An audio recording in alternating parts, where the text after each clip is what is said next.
Friends, তোমালোকক মই সায়েন্সৰ first চেপ্টাৰটো বুজাই আছিলোঁ, ৰাসায়নিক বিক্ৰিয়াৰ সমীকৰণ। তোমালোকক অলৰেডি এটা ভিডিঅ'ত ফাৰ্ষ্টৰ এইখিনি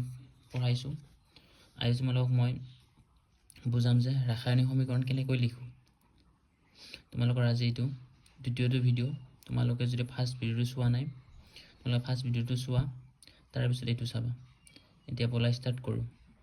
তোমালোকে ৰাসায়নিক সমীকৰণৰ বিষয়ে শিকাৰ আগতেই তোমালোকে ৰাসায়নিক সমীকৰণ কাক বোলে তোমালোকেতো গম নোপোৱা। তোমালোকে চাই লোৱা যে ৰাসায়নিক সমীকৰণ কাক বোলে। চাই লোৱা ৰাসায়নিক সমীকৰণ কাক বোলে। ৰাসায়নিক বিক্ৰিয়া এটা বুজাবলৈ যিবোৰ সংকেত আৰু চিহ্ন উপস্থাপন কৰা হয় তাকে ৰাসায়নিক সমীকৰণ বোলে। মানে ৰাসায়নিক সমীকৰণ বুজাবলৈ যিবোৰ সংকেত ব্যৱহাৰ কৰোঁ আৰু যিবোৰ চিহ্ন উপস্থাপন কৰোঁ তাকে আমি ৰাসায়নিক সমীকৰণ বোলে। এতিয়া আমি ৰাসায়নিক সমীকৰণ কেনেকৈ লিখে চাম বলা। আমি ৰাসায়নিক সমীকৰণ লিখাৰ আগতে মৌলবিলাকৰ নাম মনত ৰাখিব লাগিব। তাৰপিছত তাৰ ইলেক্ট্ৰনৰ বিন্যাস, তাৰপিছত ইলেক্ট্ৰনৰ বিন্যাসৰ পিছত সিহঁতৰ যুঁজতা ইলেক্ট্ৰন কিমান, সেইবোৰ জনাৰ পিছতে তোমালোকে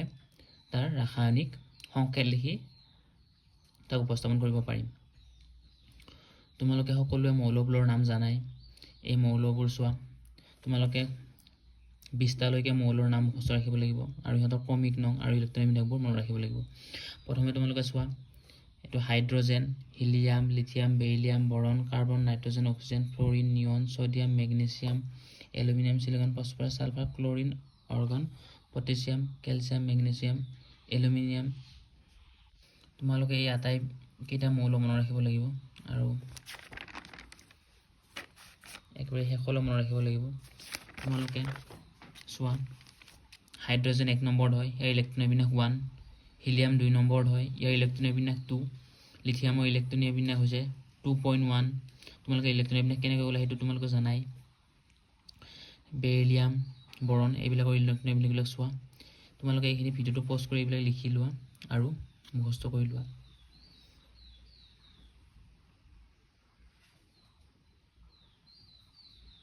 17 নম্বৰত হ'ব ক্লৰিন, তাৰপিছত আৰ্গন, তাৰপিছত পটেছিয়াম, তাৰপিছত কেলছিয়াম। এইকেইটা তোমালোকে 20টা কণ্টিনিউ মনত ৰাখিবাই। তাৰ উপৰি আমাৰ ফাৰ্ষ্ট চেপ্টাৰ কেইটামান ইম্পৰ্টেণ্ট মৌল আছে। মৌলটো বহুত আছে, তাৰ ভিতৰত তোমালোকে 20টা মনত ৰাখিবা আৰু এইকেইটা মনত ৰাখিবা তলত দিয়া কেইটা: আইৰণ, জিংক, ব্ৰমিন, বেৰিয়াম, আয়ডিন। এইকেইটা মনত ৰাখিবা আৰু ইহঁতৰ ইলেক্ট্ৰনিক বিন্যাসকেইটা এইকেইটা হ'ল।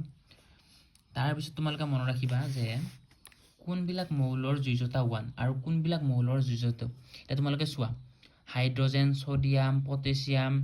চিলভাৰ, ক্লৰিন, হাইড্ৰক্সাইড, নাইট্ৰেট আৰু ব্ৰমিন, এই মৌলকেইটাৰ যুঁজতা হ'ব 1। মানে শেষৰ এই লাষ্ট ইলেক্ট্ৰনটো হৈছে 1 আৰু এই যুঁজতাকেইটা তোমালোকে মনত ৰাখিব লাগিব। এইকেইটা মৌল মনত ৰাখিবা আৰু এই আটাইকেইটা মৌলৰ যুঁজতা হ'ব 1। আৰু এইফালে চোৱা তোমালোকে এইকেইটাৰ মৌলৰ হ'ব যুঁজতা 2। যুঁজতা 2 মৌলকেইটা মনত ৰাখিবা আৰু যুঁজতা 1ৰ মৌলকেইটা মনত ৰাখিবা। আৰু এটা মষ্ট ইম্পৰ্টেণ্ট পইণ্ট তোমালোকে মনত ৰাখিবা যে আইৰণৰ যুঁজতা অক্সিজেনৰ সৈতে 3 হয়। আইৰণ আৰু অক্সিজেন যেতিয়া লগ হৈ কিনে বিক্ৰিয়া কৰে তেতিয়া কি হয়, বা ৰাসায়নিক সংকেত যেতিয়া ওলায় আইৰণ অক্সিজেন একেলগে থাকিলে তাৰ আইৰণৰ যুঁজতা 3 হয়। এনে আইৰণৰ যুঁজতা কিমান? আইৰণৰ যুঁজতা এনেই 2 হয়। এইটো আইৰণ, তাৰ যুঁজতা 2 হয়, কিন্তু আইৰণে যেতিয়া অক্সিজেনৰ লগত বিক্ৰিয়া কৰিব তেতিয়া কি হয়, 3 হয়। আৰু এটা মনত ৰাখিবা যে এলুমিনিয়ামৰ যুঁজতা 3 হয়। তোমালোকে এইখিনি পষ্ট কৰি লিখি লোৱা। মষ্ট ইম্পৰ্টেণ্ট তোমালোকে এইখিনি মনত ৰাখিবা: hydrogen, nitrogen, oxygen, fluorine, chlorine, ব্ৰমিন, iodine. ইহঁত অকলশৰীয়াকৈ থাকিব নোৱাৰে। ইহঁত H2, O2, N2, F2, Cl2, I2, Br2 ৰূপত থাকে। এইবিলাক মৌল কি হয়, এইবিলাকৰ যেতিয়া নামাকৰণ কৰিম, যেতিয়া আমি হাইড্ৰজেন বুলি নামাকৰণ কৰিম, যেতিয়া নাইট্ৰজেন বুলি নামাকৰণ কৰিম, ইহঁতে অকল H নাথাকে, ইহঁতে কি হ'ব, লগত 2 লগ হৈ থাকিব। H2, O2। চাব চোৱা এক্সাম্পল তোমালোকে এটা চোৱা, বিক্ৰিয়া চোৱা, হাইড্ৰজেন প্লাছ ক্লৰিন। হাইড্ৰজেন বুলি কওঁতে আমি অকল H লিখা নাই, আমি কি লিখিছোঁ, H2, Cl2। তাৰপিছত বিক্ৰিয়াজাত পদাৰ্থ হৈ গৈছে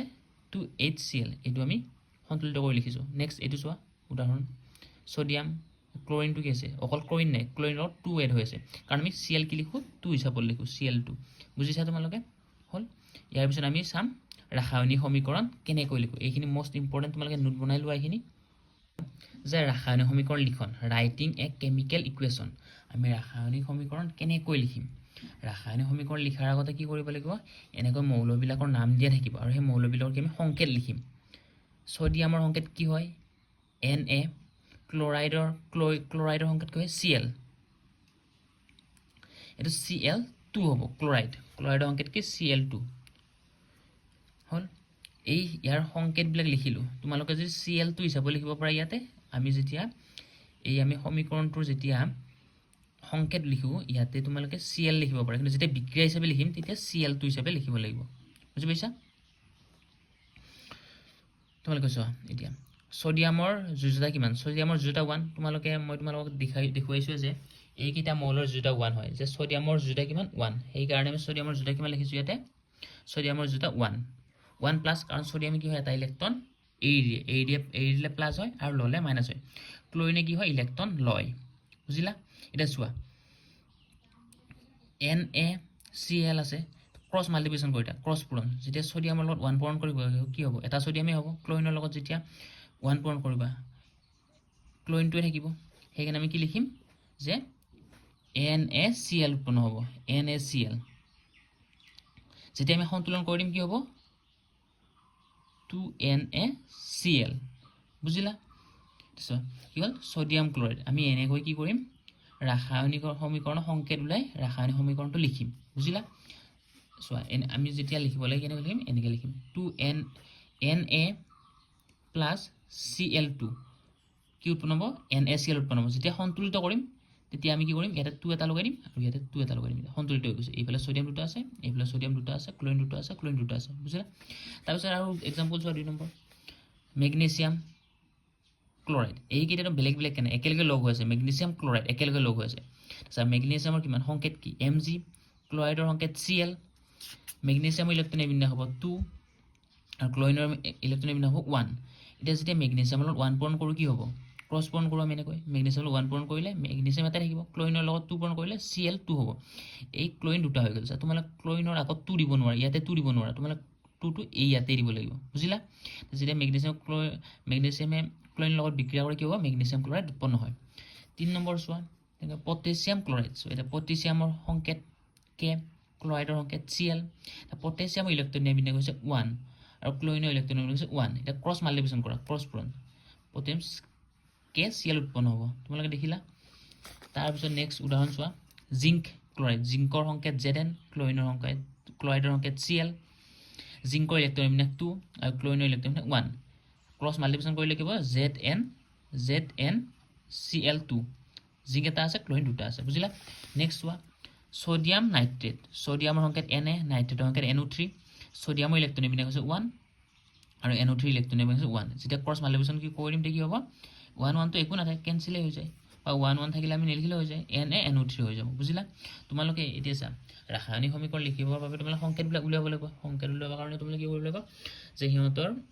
এই মই দিছো যে যোজ্যতাবিলাক মনত ৰাখিব লাগিব যোজ্যতা কাৰ 1 হয় কি হয় তোমালোকে ইলেক্ট্ৰন বিন্যাসখিনি মনত ৰাখিলে তোমালোকে নিজে যোজ্যতা উলিয়াব পাৰিবা এইখিনি মনত ৰাখিলে তোমালোকৰ বেছি সুবিধা হয় বুজিলা যোজ্যতা মনত ৰাখি আমি ইলেক্ট্ৰন বিন্যাস উলিয়াব পাৰিম এতিয়া নেক্সট চোৱা তোমালোকে এটা ক্যালসিয়াম আছে ক্যালসিয়াম তাৰপিছত কাৰ্বনেট ক্যালসিয়াম কাৰ্বন একেলগ হৈ আছে যে ক্যালসিয়াম ইলেক্ট্ৰন বিন্যাস 2 কাৰ্বনটা ইলেক্ট্ৰন বিন্যাস 2 আৰু এই 2 টো কেনসেল হৈ যাব যেতিয়া একে একে থাকে কেনসেল হৈ যায় 2 কেনসেল এই 2 কেনসেল হৈ যায় কি হ'ব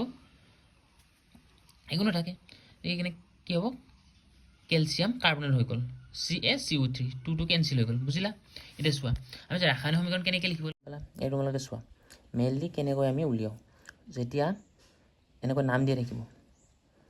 মেগনেছিয়াম প্লাস অক্সিজেন আৰু ইফালে কি হ'ব বিকাশৰ পৰা মেগনেছিয়াম অক্সাইড উৎপন্ন হ'ব আৰু মেগনেছিয়ামৰ সংকেত আমি জানো Mg আৰু অক্সিজেনৰ সংকেত আমি জানো O2 হয় তোমালোকক মই নোটটো দিছো এই মাত্ৰ ইয়াতে বুজাই দিছো যে অক্সিজেন হতে আমি কি লিখো O2 হিচাপে লিখো বুজিলা তাৰ পিছত কি হয় মেগনেছিয়াম অক্সাইড উৎপন্ন এইটো কেনেকৈ উৎপন্ন হ'ল অলৰেডি তোমালোকক মই বুজাইছো এইটো চোৱা যে মেগনেছিয়ামৰ ইলেক্ট্ৰন বিন্যাস আমি ইলেক্ট্ৰন বিন্যাসত যোজ্যতা পাও যে তাৰ যোজ্যতা 2 হয় আৰু অক্সিজেনৰ যোজ্যতা কিমান হয় 2 হয় আৰু এই 2 টো কেনসেল আউট হৈ যাব 2 টো কেনসেল আউট হৈছে কি হ'ল 0 থাকিল একো নাই বা 1 একো নাই কি হ'ব যায় মেগনেছিয়াম অক্সাইড MgO উৎপন্ন হ'ল বুজি পালা এইটো হ'ল ইয়াতে যদি আমি সন্তুলিত কৰিলোঁ কি হ'ব ইফালে অক্সিজেন দুটা হৈছে এইফালে অক্সিজেন এটা হৈ আছে এইফালে 2 এটা বহাই দিলোঁ অক্সিজেন দুটা হোৱাৰ লগে মেগনেছিয়াম দুটা হৈ গ'ল এইফালে আমি 2 এটা লগাই দিলোঁ সন্তুলিত হৈ গ'ল এইফালেও সমান হৈ গ'ল এইফালেও সমান পৰমাণু হৈ গ'ল বুজিলা তাৰপিছত চোৱা এনেকৈ দিয়া থাকিব পাৰে ছ'ডিয়াম তাৰপিছত ক্লৰিন দিয়া থাকিব পাৰে ছ'ডিয়ামটো আমি জানো ছ'ডিয়ামৰ সংকেত Na আৰু ক্লৰিনৰ সংকেত কি হয় Cl আমি Cl অকলে লিখোঁ Cl2 হিচাপে লিখোঁ তাৰপিছত কি হয় NaCl উৎপন্ন এইটো কেনেকৈ হ'ল তোমালোকে চোৱা এতিয়া ছ'ডিয়াম ইলেক্ট্ৰন 1 ক্লৰিনৰ ইলেক্ট্ৰন 1 1 কি কেঞ্চেল আউট কি হৈ গ'ল NaCl উৎপন্ন হ'ল বুজিলা এনেকৈ বোলা ঠিক তেনেকৈ জিংক আৰু ক্লৰাইড ইয়াৰ এই দুটা ফলত বিকাশিত পদাৰ্থ কি উৎপন্ন হয় ZnCl উৎপন্ন হয় বুজিলা আৰু সন্তুলিত কৰিলে কি হ'ব ইয়াতে 2 হৈ যাব সেইটো হৈ যাব এতিয়া তোমালোকে বুজিলা যে ৰাসায়নিক সমীকৰণ কেনেকৈ উলিয়াও ৰাসায়নিক সমীকৰণ উলিওৱা পদ্ধতি তোমালোকে বুজিলা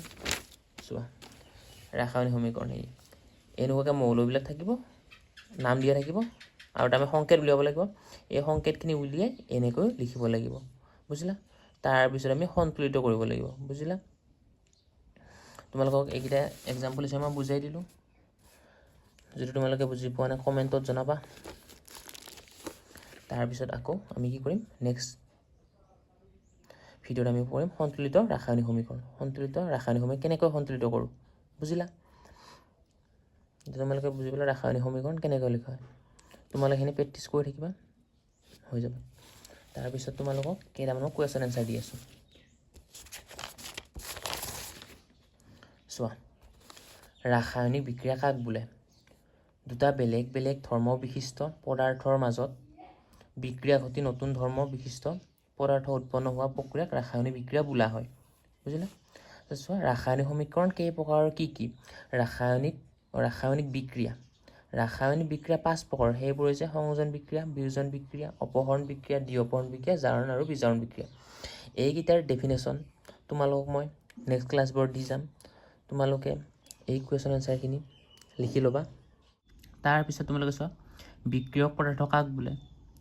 যিবোৰ পদাৰ্থই বিক্ৰিয়া এটা সংঘটিত কৰাবলৈ অংশগ্ৰহণ কৰে তেনেবোৰ পদাৰ্থক বিক্ৰিয়ক পদাৰ্থ বোলে উদাহৰণ চা H2 + Cl2 এইটো হৈছে বিক্ৰিয়ক পদাৰ্থ এইকেইটা আৰু এইটো হৈছে বিক্ৰিয়াজাত পদাৰ্থ আমি পঢ়িলোঁ এইটো বিক্ৰিয়ক পদাৰ্থৰ ডেফিনেশ্যন বুজিলা তাৰপিছত হ'ব তোমালোকৰ এইটো বিক্ৰিয়াজাত পদাৰ্থ ৰাসায়নিক বিক্ৰিয়া এটাত বিক্ৰিয়ক পদাৰ্থৰ মাজত ক্ৰিয়া ঘটি যি নতুন পদাৰ্থ উৎপন্ন হয় সেই পদাৰ্থবিধক বিক্ৰিয়াজাত পদাৰ্থ বোলে যেনে উদাহৰণ হৈছে এইটো বিক্ৰিয়াজাত পদাৰ্থ লগ হৈ বিক্ৰিয়াজাত পদাৰ্থ উৎপন্ন হ'ল এইটো বিক্ৰিয়াজাত পদাৰ্থ বুজিলা পিছত চোৱা ৰাসায়নিক সমীকৰণ কাক বোলে ৰাসায়নিক বিক্ৰিয়া এটা বুজাবলৈ যিবোৰ চিহ্ন বা সংকেত উপস্থাপন কৰা হয় তাক ৰাসায়নিক সমীকৰণ বোলে এইটো অলৰেডি তোমালোক মই দিছোঁৱেই তাৰপিছত চোৱা সন্তুলিত ৰাসায়নিক সমীকৰণ কাক বোলে ৰাসায়নিক সমীকৰণ এটাত বিক্ৰিয়ক পদাৰ্থ আৰু বিক্ৰিয়াজাত পদাৰ্থৰ ভৰ সংখ্যা সমান হ'লে সমীকৰণটোক সন্তুলিত ৰাসায়নিক সমীকৰণ বোলা হয় উদাহৰণ যেনে